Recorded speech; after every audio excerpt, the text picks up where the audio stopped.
Yeah, so you're just gonna sit down right there. Right here? Yeah. Where am I? So, just sit down. We just need you to sit down. Where am I? I don't really feel safe. I don't really want to sit down. Can I leave? Just wait, nope. wait. Get your hands off me. What are you doing? Hey, stop! Please stand by. We are experiencing technical difficulties. Shh. Do you hear that? Welcome to Wendigo Uncut, everyone. This is a new horror podcast for all of you to listen to. Basically, in this first episode of the podcast, we're going to be talking about some old horror history, where it came from. A few things we're going to be talking about today, diving in, is very, very classic films like Nosferatu and Frankenstein, which are very well-known films in the early times. Do you want to introduce yourself? Hey, everyone. I'm Cameron. I'm an actor for Wendigo Productions, LLC. I'm Oliver. I'll be your host, I guess, in the podcast. So I guess let's just dive right into Nosferatu, the original Nosferatu. Right in. So the OG Nosferatu was made in 1922. There was recently a... Wasn't it just a short film? It was... I was told it was like a 30-minute short film. Yeah, it was a silent black and white German indie film. I mean, for that time, it was relatively creepy. Nosferatu really... Well, I mean, you could stand in the camera and stare at it and perceive that as creepy. Everything was taboo back then. Well, duh, it's black and white, old folk. But Nosferatu really opened up the vampire genre. And people. Nosferatu did open up people as well. But they recently made a remake of Nosferatu. Did you watch it? No. I did. All I've heard was... Freaky. I heard Bill Skarsgård was Nosferatu. Yeah. Really great actor for creepy. Well, yeah, Yes. he played Pennywise, and now he's every monster ever. Yeah. Which is, I saw it, and I thought I would have, seen him in Count Orlok, but you cannot tell it's him at all. Well, duh. The prosthetic team did a good job. No, they really did. I saw images of Count Orlok. Orlok especially, his back. Interesting is a word to describe. Well, yeah, how else Count would you Orlok. describe it? I think, have you ever watched the original Nosferatu? Yeah. Yeah, I have too. I hate it. But to be honest, I hate silent films. I need stimulation. I need some stimulation. You just you need a subway surface into the Nosferatu. Exactly. That's how they should teach in film school. Yeah. They have subway surfers under it. A Family Guy episode. The entirety of Family Guy. Oh god, that's longer than the film. The entirety of Family Guy. Jesus. Yeah, that's fair. Mm-mm. But yeah, I mean, everyone has pretty much seen the OG version of Count Orlok, and... OG? You mean... Oh, yeah. Yeah, and he's kind of been made into that kind of meme. It's SpongeBob. Yeah, a lot of people know that from SpongeBob. SpongeBob did Count Orlok good. But they did, really interesting things in, the original... They utilized shadows a lot. Yeah. Shadows were their big thing. Yeah, because it was black and white, there was a lot of just dark. And yeah, the themes, I feel like they didn't translate that well to the newer Nosferatu. No, well, to be honest with you, I don't think they tried. No. Their entire thing was just making the character into an actual character. Yeah. You know, they turned a concept into an actual project, which I think was their goal. I mean, yeah, and they reached the goal. Yeah, they did a great job bouncing on it crazy stuff. That they did. But, in the OG, they had, World War I and, occultism and anti-Semitism. Goobers. They had those themes Goofy in goobers. the OG Nosferatu. Do you have any, strong opinions? On what, Nosferatu? Yeah. I don't know. It's just it's a concept. I've never been a Like- vampire guy. I've never really been a classic monster guy. You know, I've never cared for the concepts because they're, in my eyes, they're very basic, but they're not basic enough where you can take the concept and completely flip it on its head. Right. I think the only reason why Nosferatu did so well is because it's taken it off of a concept that basically was just a concept.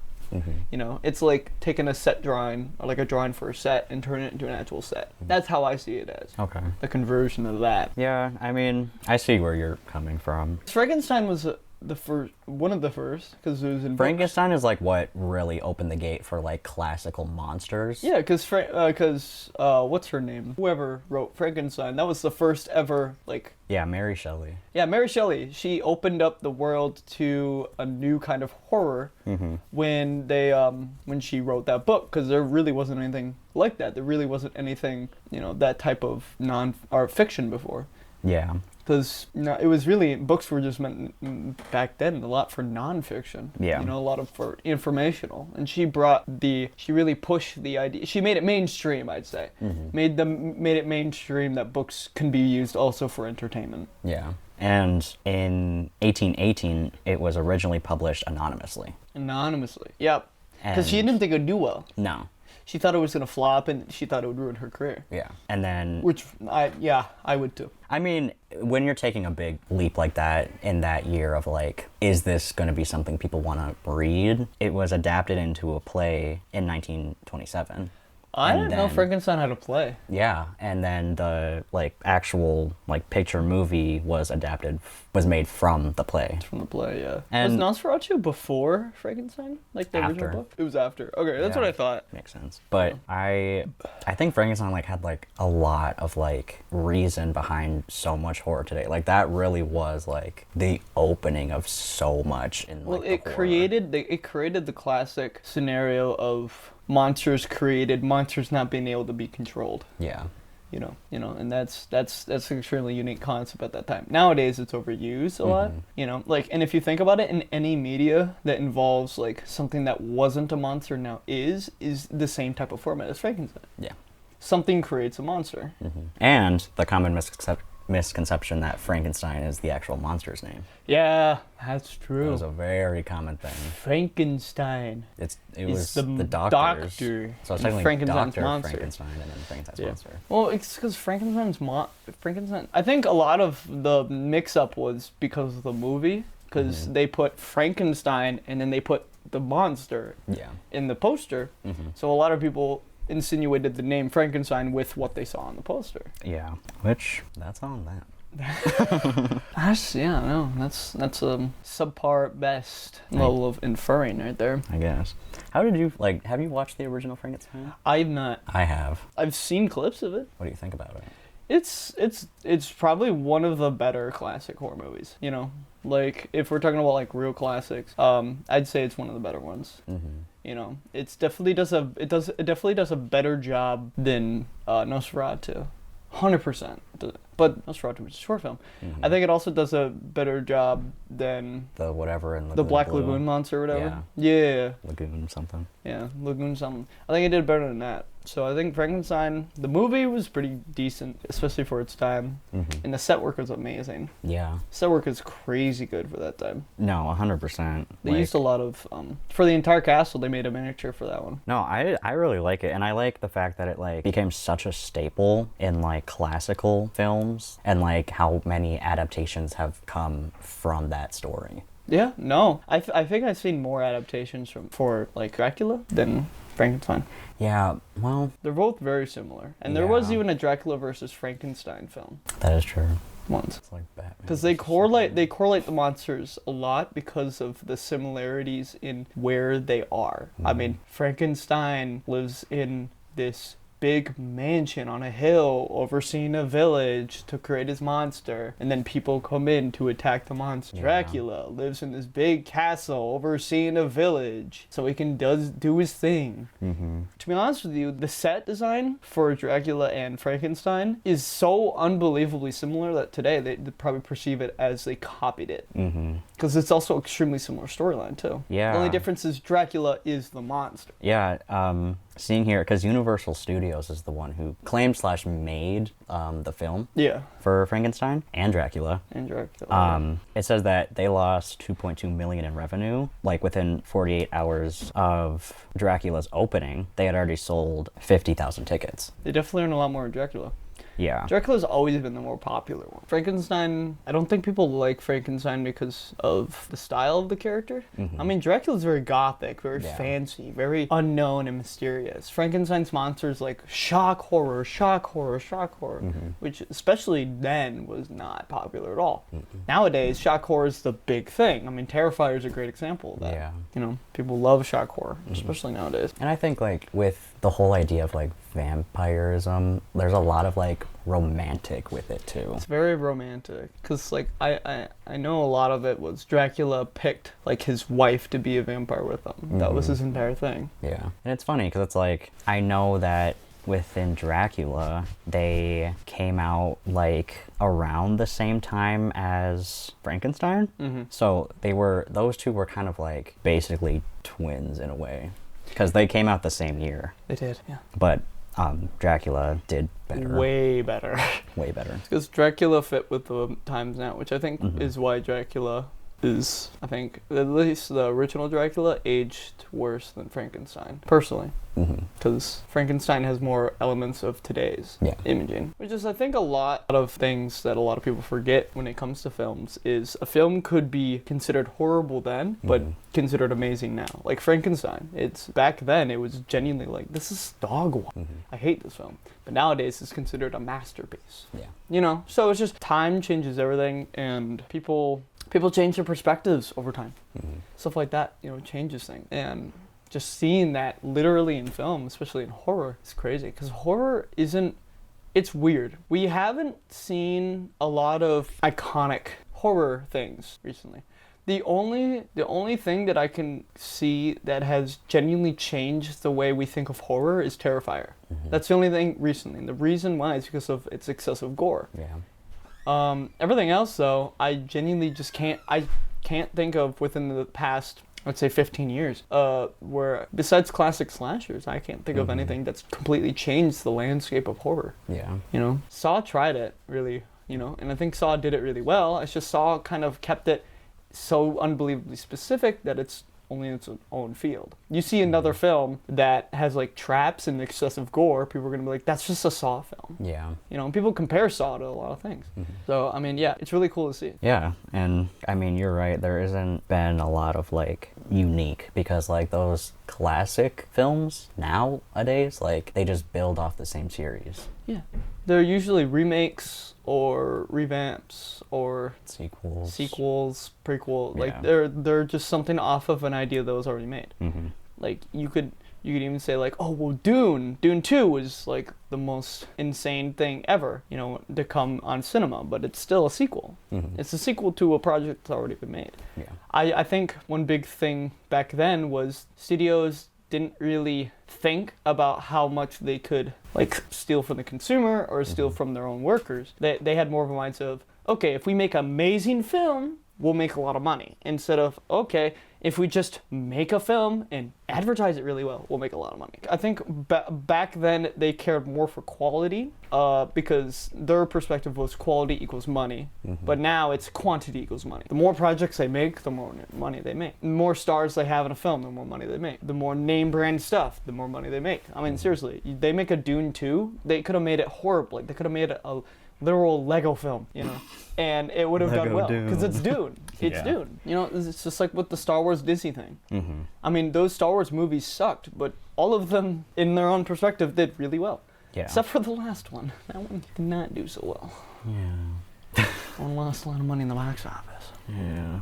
Okay, well, like, going back to Frankenstein, like, you know the plot, right? Yeah. Frankenstein goes out, Like digs up mad graves. scientist. Yeah, he's a mad scientist, goes out, digs up graves of people to make a monster, and the monster isn't able to be controlled. And then the people find out about Frankenstein's monster, go to the castle to storm it, and try to kill Frankenstein's monster or whatever.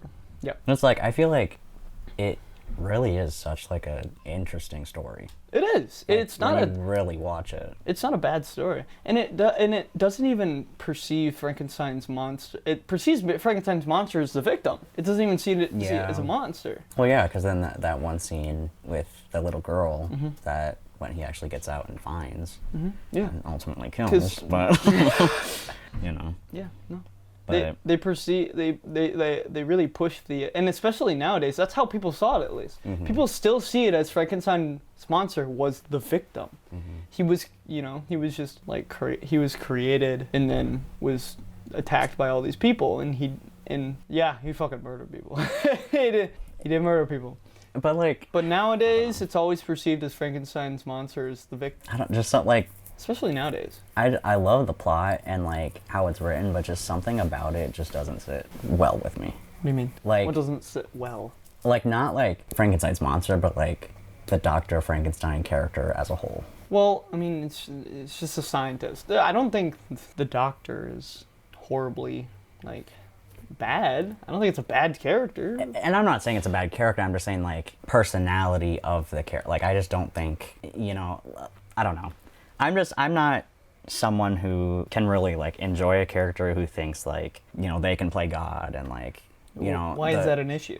Well, the Frankenstein's monster didn't ask to be, like, that's like a bunch of parts from different people. And like the doctor basically made this monster for his own personal gain and to do like science experiments, and like, it's just not good. I don't understand why you don't see that. Like, how is that negative? To manipulate, to literally take dead people's parts and put them together, like he's trying to play That's God. amazing. That is that is amazing. I don't understand why you find that an issue. What? To play God? How is that and an issue? manipulate people? Like what? That's a problem. Like I personally think like a great character, great movie, whatever, but it's like to play God and like not like literally try to control someone who didn't consent to all that. Like that's just not right. Like to fix up a monster just for your own personal gain, that's just not okay.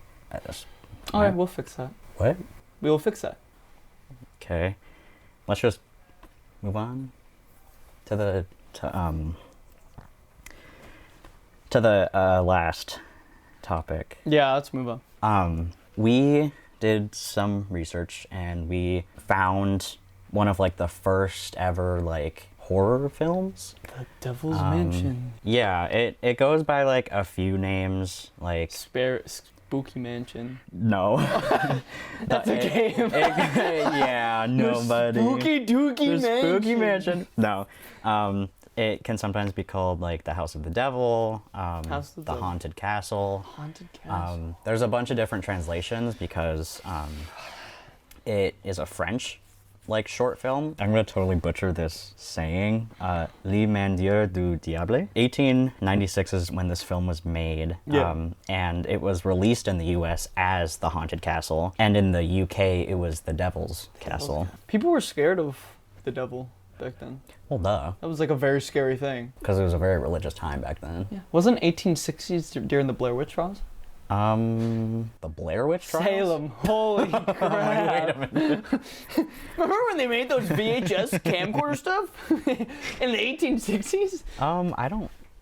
Hold on. I don't remember when the Salem's trials were. That was at the height of the fear. Like during the Salem witch trials was at the height. Although it was only in Salem.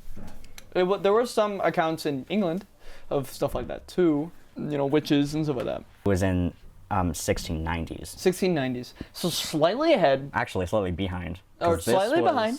in- A this was in couple centuries 1896, yeah. A little farther back. Slightly behind than what I perceive. By like a few centuries. That's Centuries. fine. Yeah, no. But then, yeah. You good? Keep going, please. Okay. I can't do it anymore. Keep going. So it was a silent film. You can watch it on YouTube. Yeah. I just watched it right before this. Exactly. It's literally like 3 minutes long. 3 minutes and 26 seconds. Yeah.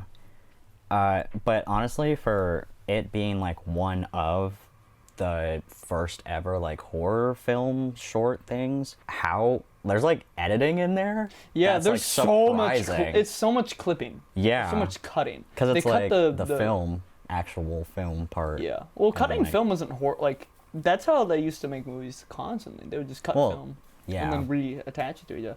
It's just that takes a lot of resources, a long time. But I mean, like in there, they used like more than just like 2 characters. There was a lot of characters. There was costumes. There was like 8 characters. There was a in there. good background. There's like props. Yeah. It was interesting. Like I couldn't tell the I couldn't story. understand anything what was going on. 'Cause there- some guy went in a pot and then he didn't. Yeah. Then And, it's like, gone. There was a lot of like smoke and like they had that. There was a woman. There was a woman. I don't think we saw her again after she. No, came she out went of- in a box and is gone. She went through a door. Didn't see her again. Yeah. She fell through the box. Weird. Okay, so supposedly, okay, so you know the bat you see, that Yeah. was the devil. Since when? Supposedly, I thought it was the main guy. the main guy is the devil, I guess, which explains the title in the UK, The Devil's Castle, The but devil's castle. you don't really know it because he doesn't really look like the devil, Well, I mean, yeah. or at least like the classic devil. Well, wasn't back then that you didn't look like a devil, you acted like a devil? Probably. I mean, back then they heavily believed in like possession and shit. Yeah, so. that was at least I know the 1900s there was a lot of like exorcisms and stuff like that. So I don't know much about the 1800s. Clearly, I don't know much about the 1600s either. Yeah. Time's just an illusion, you know? Yeah, like if you think about it, like time is just a place. I remember the Salem witch trials like a week ago. Oh. That was crazy. Were you there? Yeah, I met this guy, John Proctor. Who are you talking about right now? Bro? Can we talk about how, like, looking back at it now is very silly, especially with like the little bit where like the stool keeps moving around and then the skeleton shows up and it's just there? Yep. What? Well, people back then saw it as like, holy crap, this is a skeleton. Well, That's not supposed to be outside me. Yeah, but like, you know what I was thinking when I watched? I'm like, how'd they get a skeleton? Like they had to have handmade that because it's not like they have like a That's a real skeleton, spirit actually. Halloween. No. No, doctors have had the skeleton in their office. They've made plastic skeletons for centuries. In 1896. 60? 1896? If you search up the first diagram of a skeleton, after that diagram of a skeleton came out, they made copies of diagrams of skeletons. Well, it wasn't very good quality. It definitely wasn't. That was a bad The skeleton. ribs looked a little weird. They were a little funky. They looked a little bit paper mache. Yep, it was a real person after all. But no, like the plot itself doesn't. It just gives you a step by step. It doesn't say this is what's happening and this is why. Mm-hmm. It just literally tells you that 2 people walked into the devil's cave and there was a woman that popped out of a cauldron. Yeah. And then that little Pitchfork guy. that freak He had a little goblin little guy. Yeah. With a pitchfork. and was like stabbing. Which, if you think about it, that's actually highly resembles demons. Yeah. If you think about demons, you think of little gremlins with Yeah. pitchforks. So I mean, So it's like the devil's servant. yeah. But you know what's funny is because like my first impression watching it, I thought the devil was like just a magician guy. Yeah, no, because he's just like, huzzah! And there's like smoke and it's like, whoa. Yeah. Although they did consider magic a form of Witchcraft. But it wasn't the Salem witch trial. Oh, so it was actually filmed outdoors in a garden. Whoa. So that wasn't a built set. That doesn't look outdoors at all. Of course, No. there's no lighting. Yeah. It's actually that makes sense because they didn't really have lighting equipment. They didn't have to have lighting equipment. Yeah. So it's extremely indie. They just had a camera and that's it. Camera and costumes. Oh, it was in Montreal. It had painted scenery though. Painted scenery. That's But- lame. It was in a garden. It's in a garden. It doesn't even look like that. It looks like it's in a castle. No. Oh, and in that era, film actors performed anonymously. They didn't get any credit for acting. Whoa.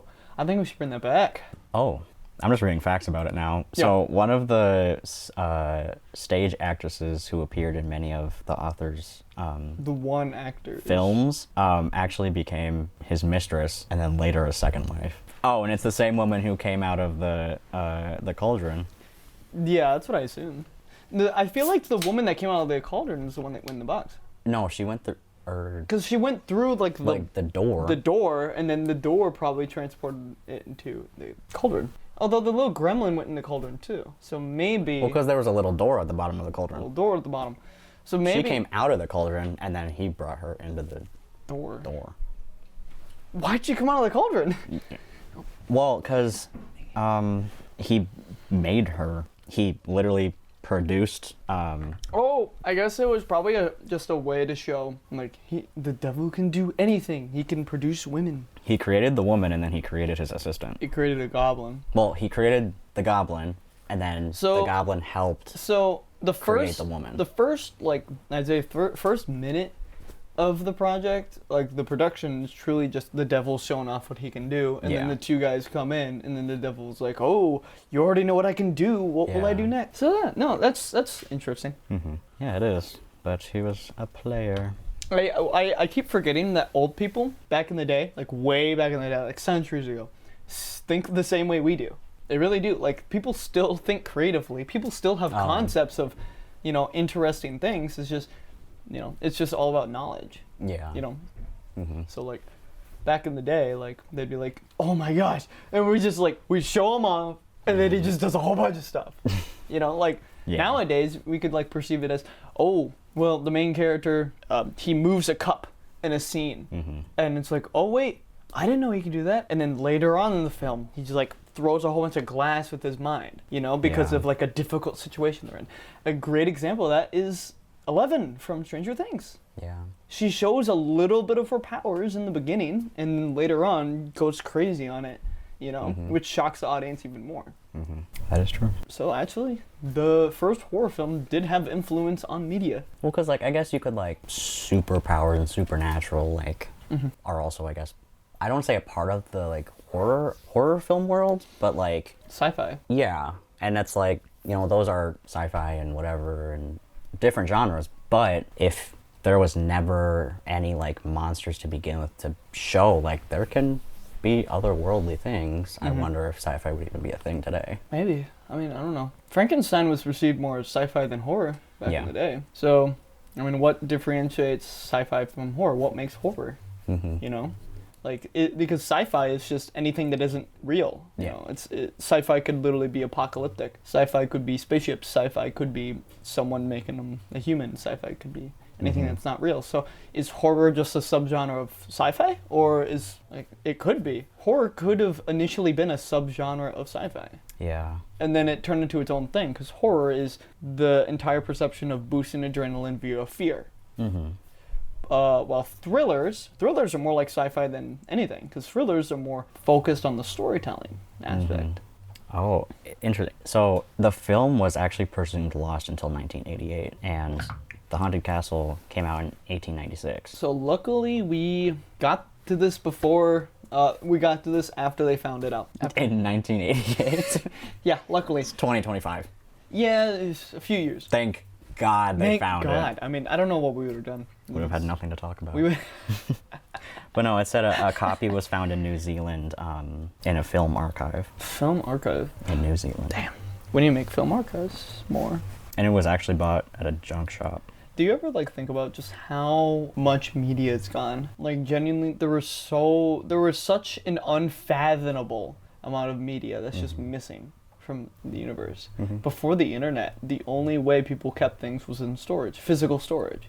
And physical storage is so unbelievably, I don't want to say impractical, but it's very fragile, you know, and stuff happens. Places burn down, people just kind of throw it to the side. People have been disorganized. Yeah. You know, like, one big thing I think a lot of people forget about is humans have always been humans. You know, people there's been slob houses back in the 1990s.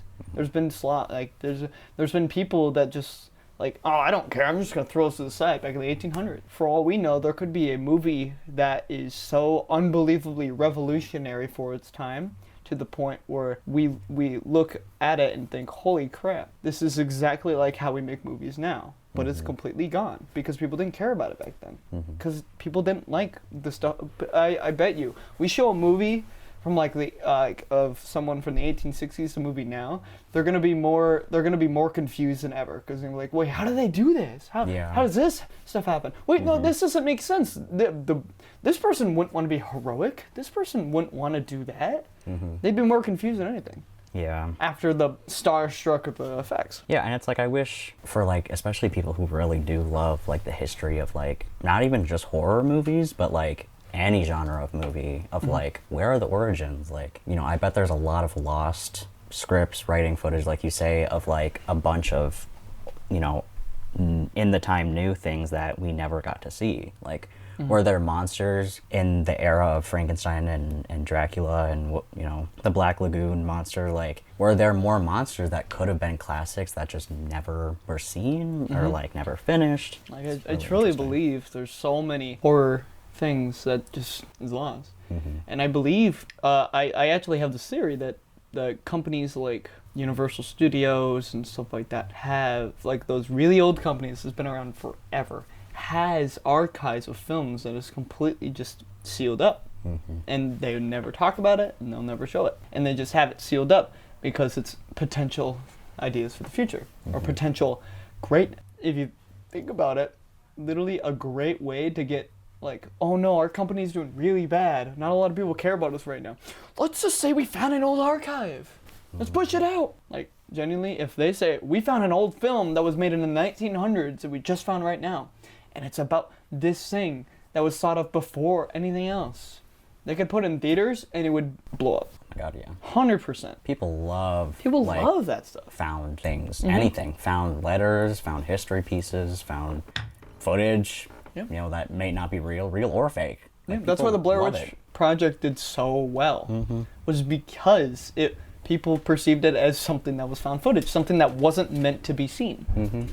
Same with like backrooms games and stuff. It's like, oh, these scientists recorded this anomaly shit. Like, really cool. Do you have any final thoughts about the history of old horror? No, I think we covered it pretty well. I mean, we talked a lot about, like, you know, just a whole bunch of things about horror. Horror is so crazy to think about, because back then, horror was just scary film. But nowadays, horror has transcended so unbelievably much. I mean, think about it. There are so many subgenres of horror. I think there's more subgenres of horror than any other thing out there. It's a subgenre of literally everything else. You could have a subgenre of horror romance, horror comedy, horror sci-fi. You can have a subgenre of any other genre with horror plus its own genres. Thrillers, you know, stuff like that. Gores, you know, just so many things that just stem from it. I think, Yeah, there's a lot to talk about. But I fear that's all the time we have for our first episode of Wendigo Uncut. There's a lot of old horror and history. I hope you stick around for another episode where we'll be talking about audio horror and the history behind that. So thank you so much for listening and watching if you're watching. See you next time. that was good. That was good. Dude. I think we'll keep you. What? I think this will work. What are you talking about? Do you know where we are? Wait, do you know where we are? No, wait. No, you know something I don't. Wait!